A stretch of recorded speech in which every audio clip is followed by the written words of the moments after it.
Hello. ও high.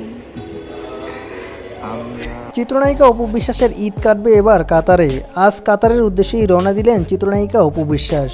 কাতার প্রবাসীদের আয়োজিত অনুষ্ঠানেই যাচ্ছেন অপু বিশ্বাস কাতারে।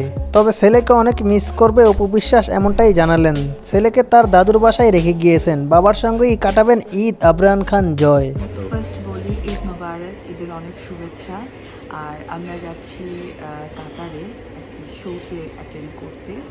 আমার খুব মন খারাপ হচ্ছে, সেটা কারণ হচ্ছে আমার সন্তান অবশ্যই, বাট আমার প্রফেশনও আমার একটা লাইফের পার্ট, যেহেতু অনেক আগে থেকে শিডিউলটা দেওয়া ছিল।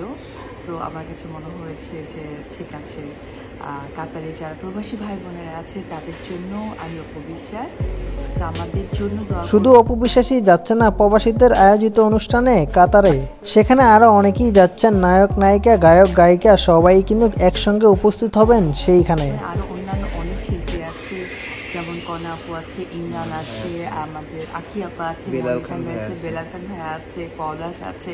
তো সকলের জন্য অনেক দোয়া করবেন। আর বরাবরের মতোই আমার স্টাইলিংয়ে কাজী মাহফুজ এবং কাজী মাহফুজ এখানে যে আর্টিস্টগুলোর নাম শুনেছেন তাদের স্টাইলিং করছে। তো আমাদের অপু বিশ্বাস দেশের বাইরে কোথাও গেলে আবরান খান জয়কে তার দাদুর বাসায় রেখে যান। তবে এবার শাকিব খানও সময় দিতে পারবে ছেলেকে, কারণ শাকিব খান ঈদের ছুটিতে কিন্তু বাসায় থাকবে। অপু বিশ্বাস বলেন, আবরান খান জয় তার বাবাকে পেলে আর কিছুই লাগে না। তো যাই হোক, বৃহৎ চিত্রনায়িকা অপু বিশ্বাস, শাকিব খান, আবরান খান জয়কে নিয়ে আপনাদের কোনো মন্তব্য থাকলে অবশ্যই কমেন্ট বক্সে কমেন্ট করে জানাতে পারেন।